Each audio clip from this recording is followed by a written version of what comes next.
Hi, നമുക്കൊരു bachelors chicken കറി ഉണ്ടാക്കിയാലോ? Quick and easy ആയിട്ട്.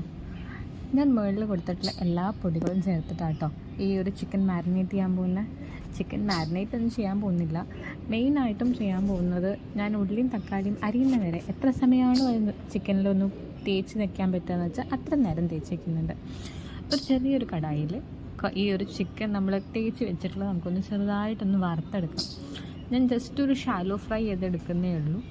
അതേപോലെ തന്നെ നിങ്ങൾക്ക് ഹെൽത്തി വേർഷനാണ് ചെയ്യുമെങ്കിൽ നിങ്ങൾക്കൊരു എന്താ പറയുക, നമ്മുടെ എയർ ഫ്രയറിലൊന്ന് ജസ്റ്റ് ഒന്ന് ഫ്രൈ ചെയ്തെടുക്കാം. ഞാൻ ഓവർ കുക്കൊന്നും ചെയ്യുന്നില്ല, കാരണം ഇതിനൊരു ഗ്രേവിയിൽ കിടന്നിട്ട് ഒന്ന് കറിയാവാനുണ്ട്. ഇത് ഒറ്റ പാനിൽ ചെയ്യുക എന്നുള്ളൊരു അഡ്വാൻറ്റേജും കൂടി ഉണ്ട് കേട്ടോ.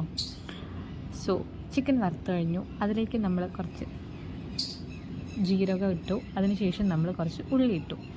ഉള്ളി മൂത്ത് കഴിഞ്ഞപ്പോൾ നമ്മൾ അതിലേക്ക് തക്കാളിയും അതേപോലെ തന്നെ മുളകും അരിഞ്ഞതിട്ടു, റഫ്ലി ചോപ്പ് ചെയ്ത് കേട്ടോ അതൊക്കെ. അതിനുശേഷം ഞാൻ കുറച്ച് ചിക്കൻ മസാലയും അതിൻ്റെ ഒപ്പം തന്നെ കുറച്ച് കുരുമുളക് പൊടി ഇട്ടിട്ടുണ്ട്, ജസ്റ്റ് ഒരു എരിവിന് വേണ്ടിയിട്ട്. സോ അതൊന്നിങ്ങനെ മൂത്ത് വന്നതിന് ശേഷം ഞാൻ ചിക്കൻ ഇടുക കേട്ടോ. നമ്മൾ വറുത്ത് വെച്ച നല്ല മസാലയിൽ ഇങ്ങനെ കോട്ട് ചെയ്തിട്ടുള്ള ആ ചിക്കൻ ഇട്ടു. ചിക്കൻ ഇട്ട് ഒന്ന് വഴറ്റിയതിന് ശേഷം നമുക്ക് കുറച്ച് വെള്ളം ഒഴിക്കുക കേട്ടോ.